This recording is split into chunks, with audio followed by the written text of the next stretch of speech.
요즘은 인공지능 시대에 살고 있습니다. 인공지능이 인간의 지능을 따라잡은 특이점을 지닌 것입니다. 인공지능이 사람의 일을 대신하고 있고, 사람은 인공지능에게 밀려나 일자리를 잃어가고 있습니다. 영화에서처럼 인공지능이 사람을 지배할 날이 올까 두려울 정도가 됐습니다. 인공지능이 인간을 수술하고 글을 쓰는 시대에 우리는 살고 있습니다. 그러다 보니 과거에는 어린이들에게 꿈이 있었지만 요즘 어린이에게는 꿈이 없습니다. 미래가 불확실하기 때문입니다. 단지 한 가지 희망이 있는 것은 인공지능은 감동을 느끼지 못한다는 점입니다. 사람이 살면서 가장 중요한 것은 감동입니다. 사람이 죽을 때도 가장 머리를 스쳐가는 것들이 감동의 순간입니다. 내가 가장 행복했을 때라든지 아니면 감동을 통해 인생의 터닝 포인트가 되었던 순간들을 기억하게 됩니다. 어제 장선을 권사님 신방을 다녀왔습니다. 올해 95세신데 저희 예종교회 출석한 지가 지금 27년 됐습니다. 몸이 편찮으셔서 곡기를 끊었다는 그런 연락을 받고 달려갔습니다. 권사님 뵈니까 제 손을 꼭 잡고, 제 손을 가슴에 꼭, 제 손을 잡고 두 손으로 꼭 잡고 가슴에 품고 계세요. 그러더니 제 손을 당신 얼굴로 끌어다가 대고 계세요. 저하고 사이가 안 좋았으면 그러지 않을 거예요. 담임 목사에 대한 좋은 감동에 은혜 받던 생각을 해보니까 신방화준 목사님 고마워서 손을 꼭 잡고 안아주고 당신 볼에 비비면서 이렇게 잡고 계셔서, 이제 연세가 많이 드셔서 기력이 쇠하여지고 주님 앞에 가실 날이 가까워졌을 때 그래도 담임 목사가 신방 온 걸 기뻐하면서 그렇게 좋아하시는 그 모습이 왜 그럴까요? 이전에 감동받았던 그 생각을 하니까 목사님 온 게 반가운 것이죠.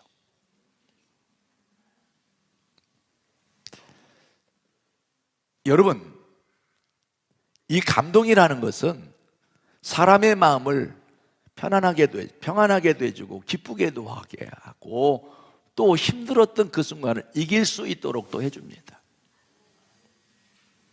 영화도 감동받은 작품은 쉽게 잊혀지지 않습니다. 부부도 만나서 서로에게 감동을 주고받은 부부는 어려움이 와도 그때를 생각하면서 잘 버텨내기도 하고 행복한 부부로 살아갑니다. 그러나 감동 없이 맺어진 부부는 어려움이 오면 함께 견뎌낼 힘이 없어서 헤어지는 경우가 있습니다. 관계 속에서는 반드시 감동이 있어야 진정한 만남이 되는 것입니다. 저 또한 주의 종으로 평생 살겠다고 작정한 것이 하나님께서 저에게 감동을 주셨기 때문에 주를 위해서 살게 됐습니다. 사람은 어느 사람에게 감동받으면 그 사람을 멘토로 삼고 싶어집니다. 물건을 팔고 사는 장사하는 사람도 손님에게 감동을 줘야 장사를 잘할 수 있습니다. 감동 주면 그분이 막 그 가게를, 그 물건을, 그 집 거를 막 홍보를 해주고 알려주고 전화해서 막 와보라고 그러고 그 집에서 물건도 사게 연결도 시켜주고 그럽니다.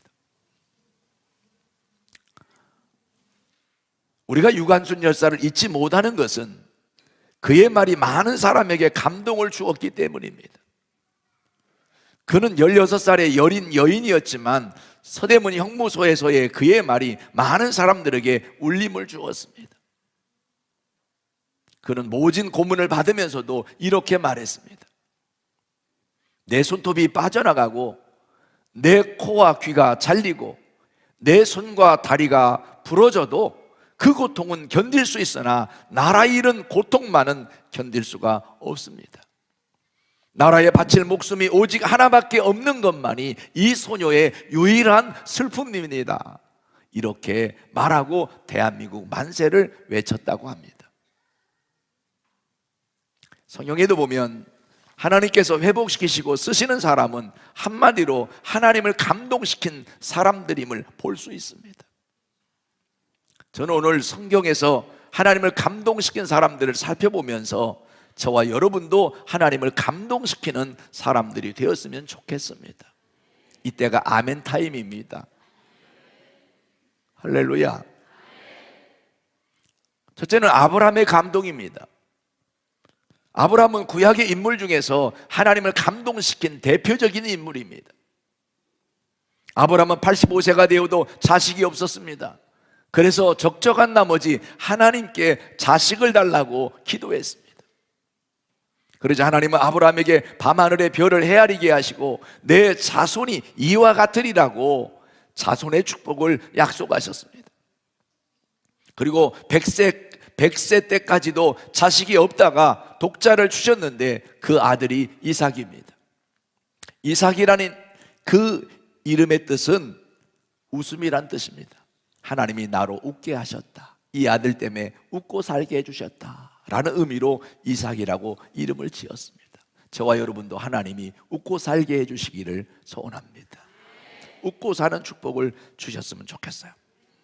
그런데 그 아들이 소년이 되어 정말 눈에 넣어도 아프지 않을 때, 그 아들 때문에 너무너무 기쁘고 행복하게 여기며 살고 있을 때 하나님의 청천벽력 같은 명령이 떨어졌습니다. 그 아들을 번제로 드리라는 명령입니다. 그것도 모리아산 제단에 그냥 바치는 것도 아니고 각을 떠서 번제로 드린다는 것은 어느 부모도 감당하기 어려운 시험이었습니다. 그럼에도 불구하고 아브라함은 하나님을 감동시켰는데 아무하고도 의논하지 않고 그 일을 실행에 옮겼다는 사실입니다. 순종함이 있어서 아무하고도 의논하지 않았습니다. 그 아들을 데리고 사흘길을 걸어서 모리아산에 갔습니다. 제단을 쌓고 장작을 펼쳐놓고 아들을 묶어서 번제로 드리려고 했던 것입니다. 이야기니까 그렇지 당사자 부모의 심정을 한번 생각해 보십시오. 누가 그럴 수 있겠습니까? 여러분 자녀가 아파서 병원의 응급실에 데리고 갈 때 그 안타까운 심정 생각해 본다면 어떻게 그 아들을 바칠 수 있겠습니까? 중요한 것은 순종함에 있어서 아무하고도 의논하지 않았다는데 하나님은 감동하셨습니다. 하나님의 명령에 사람과 의논하는 어리석음을 보이지 않았습니다. 오늘날 하나님이 명령하셨음에도 아내와 의논하고 자식과 의논하고 친구와 의논하는 어리석은 자들이 얼마나 많습니까? 그래서 하나님의 뜻을 이루지 못하고 아내의 뜻을 이루고 자식이나 친구의 뜻을 이루면서 살아가는 어리석음을 범하는 것입니다. 하나님은 아브라함의 신앙과 하나님을 경외하는 순종에 크게 감동하셨습니다.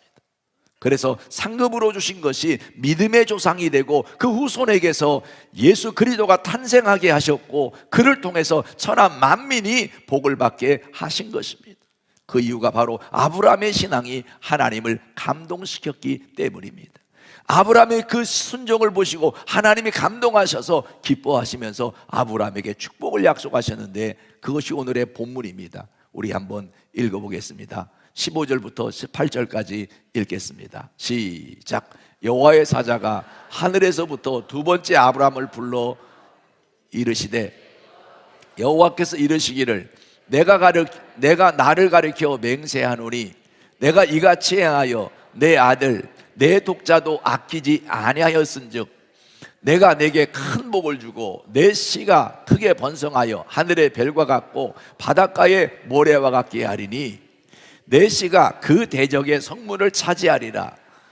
또 내 씨로 말미암아 천하 만민이 복을 받으리니 이는 내가 나의 말을 준행하였음이니라 하셨다 하니라고 말씀하셨어요. 오늘 아브라함이 하나님 말씀에 순종하여 하나님을 감동시켰을 때 하나님께서 내가 내게 큰 복을 주겠다고 말씀하셨고 자손의 복을 주시겠다고 말씀하셨고 승리의 복을 주시겠다고도 약속하셨고 내 씨로 말미암아 천하 만민이 복을 받게 하시겠다는 복의 근원이 되실 약속도 하셨습니다. 이 약속대로 하나님께서 아브라함의 자손에서 예수 그리스도가 태어나게 하셨고, 예수 그리스도로 말미암아 온 인류가 구원받는 축복을 허락하여 주신 것이었습니다.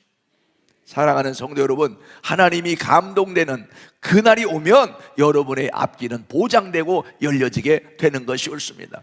나의 삶을 통하여 하나님을 감동시키는 여러분 복 있는 성도가 되시기를 주의 이름으로 축원합니다. 두 번째, 모세의 감동입니다. 모세는 죽든지 살든지 하나님만 바라보는 담대한 믿음이 하나님을 감동시켰습니다. 모세는 당시 430년 동안 애굽의 종살이를 하고 있는 이스라엘을 모아서 적과 꿀이 흐르는 가나안 땅으로 인도한 출애굽의 지도자입니다. 그 과정에서 광야 생활을 하게 되었는데, 모세는 오직 하나님만 바라보는 담대한 믿음으로 하나님을 감동시킨 인물입니다. 어렵고 힘든 현실이 닥칠 때마다 그때 환경을 바라보고 현실을 바라보고 낙심하거나 불평하거나 원망한 것이 아니라, 그때마다 하나님을 바라보고 시선을 하나님께 두고 하나님 바라보며 의지하면서 하나님께 기도하고 하나님께 주신 응답으로 행동한 사람이 바로 모세입니다. 그런 모세를 하나님 기뻐하셨고, 그런 모세에게 하나님이 감동하셔서 모세의 앞길을 열어주시고 하나님께서 모세의 편이 되어주시고 그의 삶에 놀라운 역사를 행하여 주셨습니다. 홍해를 건널 때 애굽의 군대가 습격해 와서 이스라엘 백성들이 혼배백산해도 모세는 두려워하지 않았습니다. 또 300만 명이나 되는 거대한 무리를 먹이고 마시게 해야 함에도 그는 살든지 죽든지 하나님만 믿고 바라보면서 전진하는 담대한 믿음을 가졌습니다. 그 모습에 하나님이 감동하셨습니다. 하나님만 믿고 바라보는 믿음이 하나님을 감동시킨 것입니다. 또 하나님을 감동시킨 사람이었기에 하나님도 모세의 사생활을 문제 삼지 않았습니다. 예를 들어 한때 모세가 구수 여인을 취하여 아내를 삼았는데, 그 형 아론과 누나 미리암이 모세를 비난했습니다. 80이 넘어서 주책이지 무슨 구수 여자를 취해서 아내를 삼느냐라고 비난했습니다. 더군다나 이스라엘에도 여인이 많은데 얼굴도 새카만 구수 여인을 택해서 이방인과 결혼하느냐고 비판을 했습니다. 한번 생각해 봐요. 여러분 동생이 색깔 다른, 이런 표현에서 죄송해요,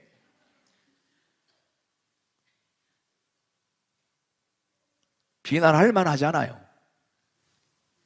어떻게 보면 비난할 일을 비난한 것 같은 그런 내용 아니겠습니까? 그런데 하나님이 아론과 미리암을 불러서 혼을 내는 장면이 민수기 12장 4절로 8절에 기록되어 있습니다. 한번 읽어보겠습니다. 같이 읽으십시다. 여호와께서 갑자기 모세와 아론과 미리암에게 이르시되 너희 세 사람은 회막으로 나아오라 하시니 그 세 사람이 나아가매 여호와께서 구름 기둥 가운데로부터 강림하사 장막문에 서시고 아론과 미리암을 부르시는지라. 그 두 사람이 나아가매 이르시되 내 말을 들어라.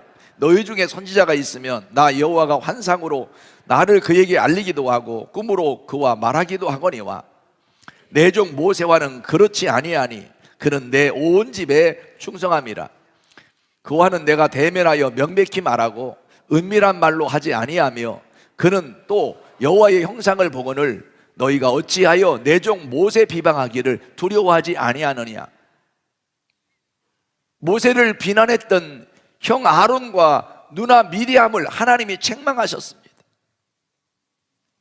사랑하는 성도 여러분, 어떻게 보면 이 아론과 미리암이 할 말 한 거고 당연한 말 한 거고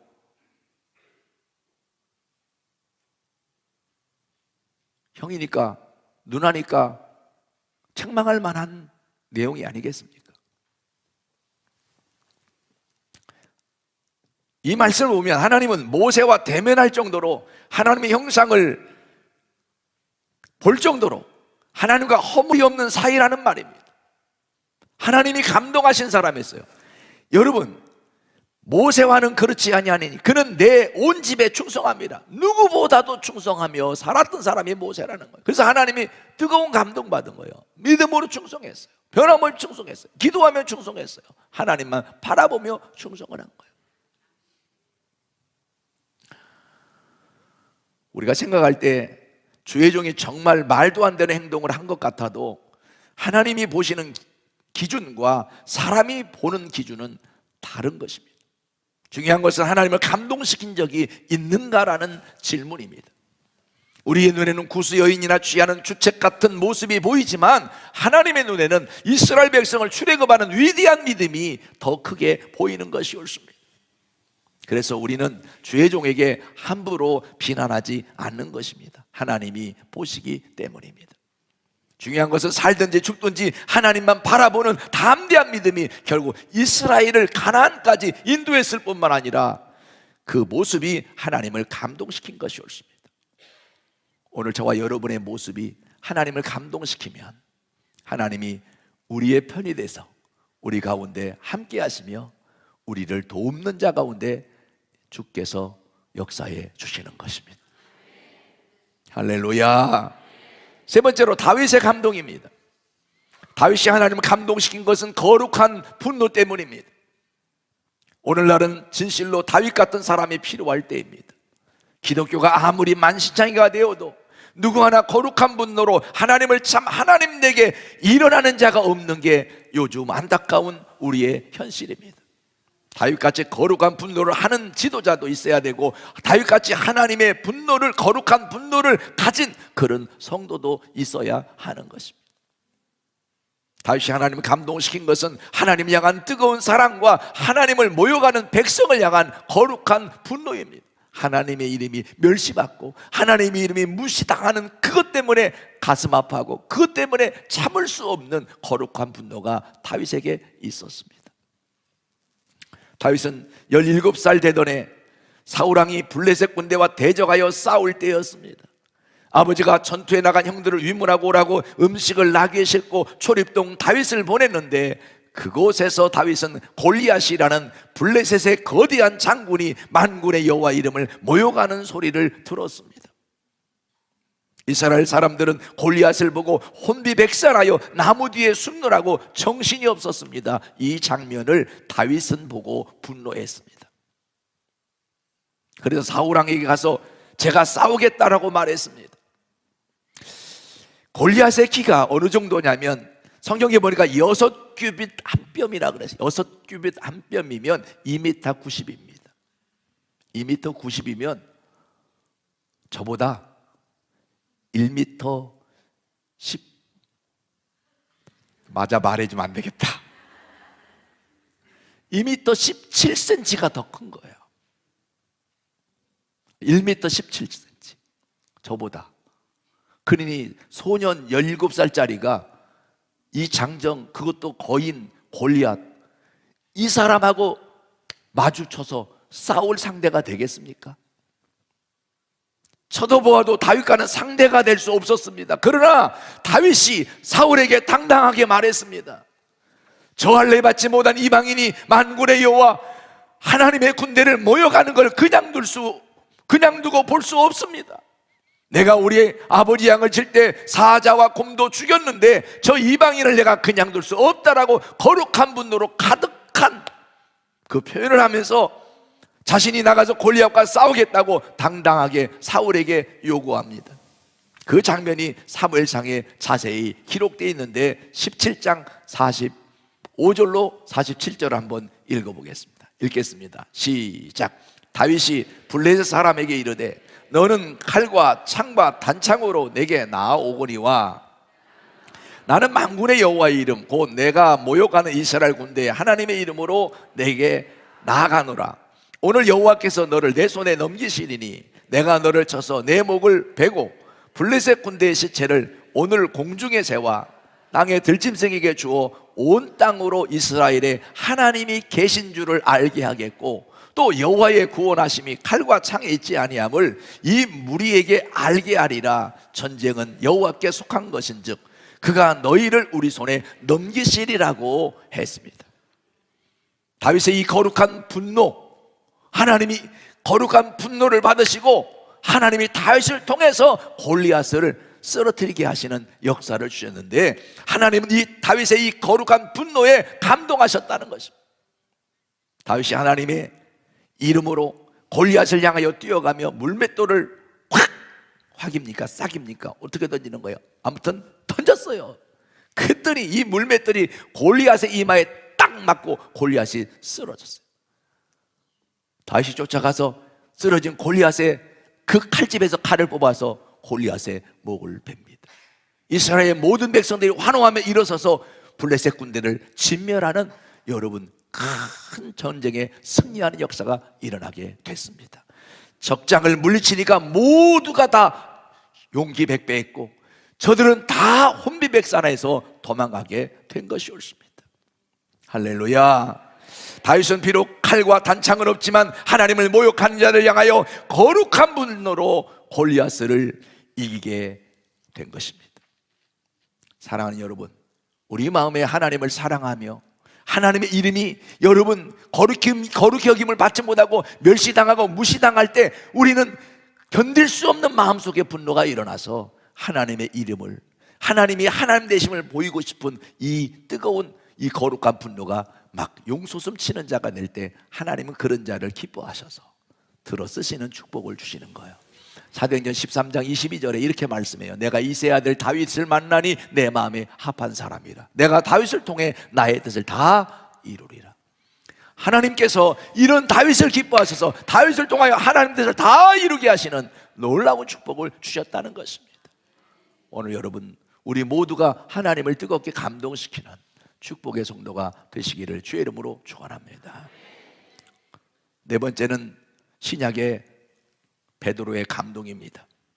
신약 시대도 하나님을 감동시킨 사람이 있는데 그 사람이 바로 베드로입니다. 오순절날 이후 베드로가 이곳저곳을 다니면서 복음을 전했습니다. 요파에 있는 피장 시몬의 집에 있을 때였습니다. 하루는 점심 먹기 전에 다락에 올라가서 기도를 하나님께 드리는데 하나님께서 환상을 보여주셨어요.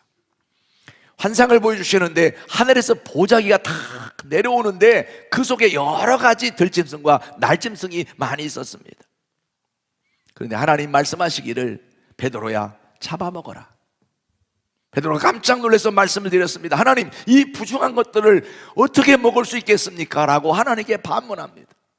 그러자 하나님께서 말씀하시기를 내가 깨끗하게 한 것을 부정하다 하지 말라. 내가 깨끗하게 한 것을 부정하다 하지 말라. 내가 깨끗하게 한 것을 부정하다 하지 말라고 3번 그 말을 하셨고 그 음성이 들렸고 보자기가 하늘로 올라갔습니다. 기이하게도 잠시 후에 이방인 고넬료의 집에서 하인과 군인들이 와서 베드로를 찾아와서 하는 말이, 우리 주인 고넬료는 착실한 신앙인인데 정오 기도 시간에 천사가 기도하는데 천사가 나타나서 하는 말이 요빠의 해변 피장 시몬의 집에 가서 베드로를 청하라. 그가 와서 구원의 말씀을 전하겠다고 말씀하셨다고 하니 빨리 와서 복음을 전해달라고 합니다 하고 그들이 말을 했습니다. 그때 당시는 유대인이 이방인의 집에 가서 함께 먹기만 해도 부정한 자가 되어 유대인 사회에서 여러분 쫓겨나게 되었습니다. 쫓겨나게 되어 있었습니다. 더군다나 베드로는 사도 중에 지도자인데 이방인의 집에 간다는 것은 상상도 할 수 없는 일이었습니다. 그럼에도 불구하고 베드로는 하나님께서 주신 계시를 생각했습니다. 베드로는 자기의 명예나 권세를 다 버리고 복음을 위해 죽음을 무릅쓰고 하나님 뜻에 순종했습니다. 그 모습을 보시고 하나님이 감동하신 것입니다. 신변에 어떤 불이익이 닥칠지라도 나는 하나님께서 말씀하신 그 말씀에 순종하는 것이 나의 할 일이고 나의 갈 길이다 라고 생각했던 것입니다. 죽음을 각오하는 신앙, 그렇기 때문에 사도행전 10장 44절로 48절 말씀에 보면 성령이 말씀 듣는 모든 사람에게 내려오셨다는 것입니다. 베드로가 가서 고넬료의 가정에서 말씀을 증거할 때 말씀 듣는 사람들에게 성령이 임하여 놀라운 하나님이 함께 하신 증거가 나타나게 됐다는 거예요. 그래서 여러분 방언도 하는 역사가 일어나게 됐다는 거예요. 하나님의 이름이 높임받는 역사가 일어나게 됐다는 건데 한번 읽어보겠습니다. 44절부터 시작. 베드로가 이 말을 할 때 성령이 말씀 듣는 모든 사람에게 내려오시니 베드로와 함께 온 할례 받은 신자들이 이방인들에게도 성령 부어 주심으로 말미암아 놀라니 이는 방언을 말하며 하나님 높임을 들음이러라. 이에 베드로가 이르되 이 사람들이 우리와 같이 성령을 받았으니 누가 능히 물로 세례 베품을 금하리요 하고 명하여 예수 그리스도의 이름으로 세례를 베풀라 하니라. 그들이 베드로에게 며칠도 머물기를 청하니라. 할렐루야, 할렐루야. 이처럼 복음을 위해 죽기를 각오하는 믿음을 보시고 하나님이 감동하셨습니다. 이렇게 순종하여 말씀을 증거하고 있는 베드로가 있는 그 말씀 증거하는 현장에 성령이 임하셔서 이방인들이 성령을 받게 되고 방언을 말하고 하나님을 높이는 기적적인 역사가 일어나게 되었다는 것입니다. 여러분, 우리가 하나님께서 말씀하신 대로 순종하면, 감동에 순종하면, 여러분, 하나님은 우리를 통하여 하나님이 하나님됨을 보여주시고 하나님의 살아계심을 보여주시고 능력이 하나님이신 것을 나타내 주시고 우리가 하나님의 자녀인 것을, 하나님 우리를 들어서 역사하시는 것도 보여주셔서 하나님께서 영광을 받으시고 우리를 사용하여 주시는 것입니다.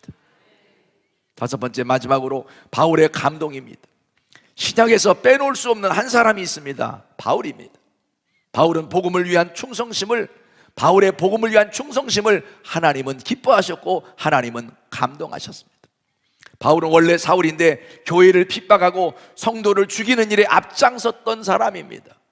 그는 교회를 열렬히 핍박하고 율법을 뜨겁게 준수하면서 예수 그리스도를 대적으로 생각했습니다. 하나님을 믿지만 예수님을 인정하지 않았던 과거의 삶이 있었습니다. 하루는 제사장의 허락을 받고 다메섹에 있는 교인들을 잡아 옥에 가두거나 죽이려고 다메섹으로 가는 길이었습니다. 길에서 빛보다 더 밝은 빛이 비쳐서 사울은 땅에 꼬꾸라졌습니다. 그때 음성이 들렸습니다. 사울아, 사울아, 내가 어찌하여 나를 핍박하느냐. 하늘의 음성이 들렸습니다. 그래서 사울이 말했습니다. 주여, 누시오니까. 나는 내가 핍박하는 예수라. 음성을 들었습니다. 그때 사도행전 26장 16절로 18절에 보면 이렇게 기록되어 있습니다. 함께 읽겠습니다. 시작. 일어나 너의 발로 서라. 내가 내게 나타난 것은 곧 내가 나를 본 일과 장차 내가 내게 나타난 일에 너로 종과 증인을 삼으려 함이니 이스라엘과 이방인들에게서 내가 너를 구원하여 그들에게 보내어 그 눈을 뜨게 하여 어둠에서 빛으로 사단의 권세에서 하나님께로 돌아오게 하고 죄사함과 나를 믿어 거룩하게 된 무리 가운데서 기업을 얻게 하리라 하더이다라고 기록하고 있습니다. 하나님은 강권적으로 사울을 불렀습니다. 사울은 다메섹 도상에서 예수님을 만난 후, 빛 가운데 나타나신 예수님을 만난 후에 새로운 피조물로 변화되었습니다. 나중에는 자기 이름을 바울로 개명하고 하나님이 주신 소명과 복음을 위해서 죽도록 충성했습니다. 당시에는 도로가 요즘처럼 사정이 좋지 않았습니다. 전도 영이라는 것이 요즘처럼 쉬운 일이 아니었다 이 말입니다. 온갖 어려움과 위험이 도사리고 있었습니다. 바울은 고린도후서 11장 23절로 33절을 통해서 자기가 복음을 위해 사는 가운데 당했던 수많은 고통과 그 어려움들을 고백하고 있는데 한번 읽어보겠습니다. 읽으십시다. 그들이 그리스도의 일꾼이냐 정신 없는 말을 하거니와 나는 더욱 그러하도다. 내가 수고를 넘치도록 하고 옥에 갇히기도 더 많이 하고 매도 수없이 맞고 여러 번 죽을 뻔하였으니. 바울은 복음을 위해서 옥에 갇히기도 많이 했다는 거예요. 매도 맞았다는 거예요. 그것도 수없이 매를 맞았다는 거예요. 죽을 고비도 여러 번 죽을 고비를 넘겼다는 거예요. 뿐만 아니라 24절 말씀입니다. 유대인들에게서 40회에서 하나 감한매를 5번 맞았으며, 여러분 39대씩 5번 맞으면 몇 대입니까? 계산이 갑자기 안 됩니까? 이거 계속 맞았으면, 한 번에 다 맞았으면 죽는 거예요. 40회 하나 감한매를 때리면 죽기 직전까지 때리는 거예요. 맞아 40대까지 때리면 죽을까봐 하나 감한매를 때렸어요. 그 당시에 죽지 않을 만큼 때린 거예요. 죽기 직전에 그만 때리는 거죠. 그걸 5번 맞았다 그러니 보통 맞은 게 아니에요. 여러분 복음 전하러 가다가 몇 대나 맞아봤나요? 25절 같이 읽습니다. 3번 태창으로 맞고, 1번 돌로 맞고, 3번 파선하고, 일주야를 깊은 바다 가운데서 지냈으며, 복음을 증거하다 이렇게 수없이 맞고 이렇게 수없이 고통스러운 세월을 보냈다는 거예요. 아마 여러분 교회 오면 때린다 그러면 안 올 사람 여기도 몇 분 계실지 모르겠는데, 여러분 마저도 신앙생활 해야 됩니다. 안 하는 거 보니까 맞고 왜 그러면 26절 같이 읽겠습니다. 여러 번 여행하면서 강의 위험과 강도 위험과 동족의 위험과 이방인의 위험과 신의 위험과 광야의 위험과 바다의 위험과 거짓 형제 중에 위험을 당하고, 또 수고하며 애쓰며 여러 번 자지 못하고 줄이며 목마르고 여러 번 굶고 춥고 헐벗었노라. 바울은 복음을 위해서 이렇게 고통스러운 시간들을 보내면서도 그 복음을 위해서 살기를 기뻐했다는 거예요. 28절, 이외의 일은 고사하고, 같이 읽어요. 아직도 날마다 내 속에 눌리는 일이 있으니 곧 모든 교회를 위하여 염려하는 것이라.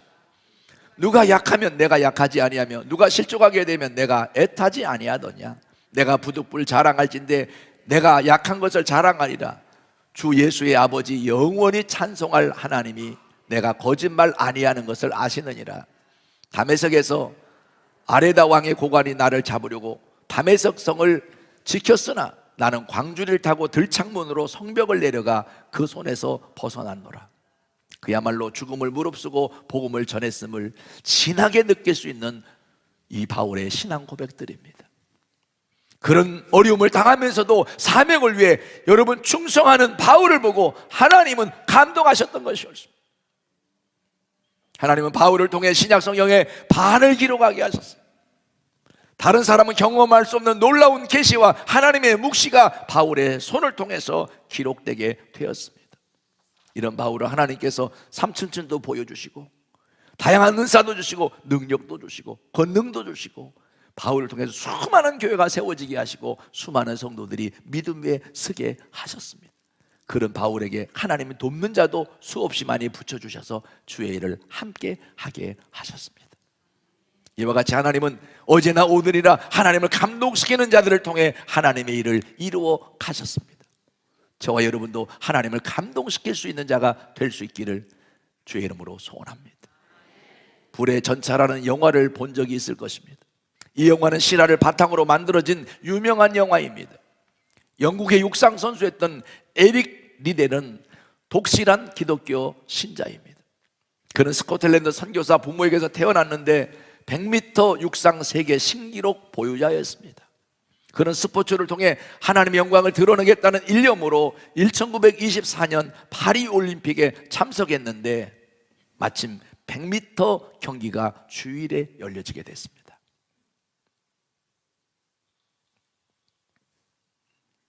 출전하면 금메달 후보 1순위입니다. 왜냐하면 세계 기록 보유자니까.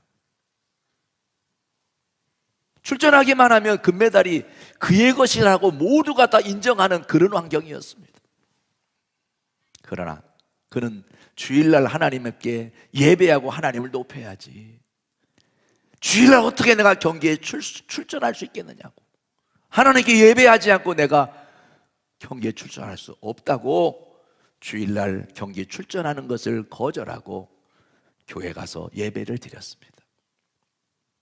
이 일이 알려짐으로 영국의 온 신문이 그를 광신자라고 미친놈이라고 욕을 하고 대서특필을 했습니다.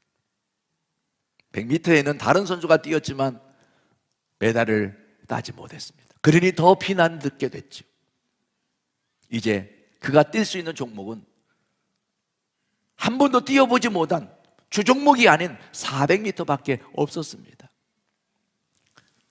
이렇게 하나님께 예배하고 하나님을 높이는 일을 가장 우선순위로 여겼던 이 사람을 하나님이 보시고 감동하셨습니다.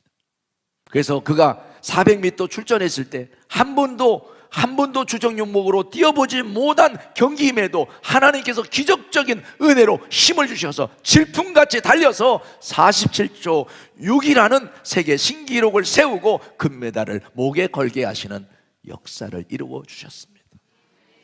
모든 비난이 다 칭찬으로, 환호로 바뀌어져 버리고 말았습니다. 그는 이후에 신학을 공부하고 중국 선교사로 사명을 감당하다가 하나님께 갔습니다.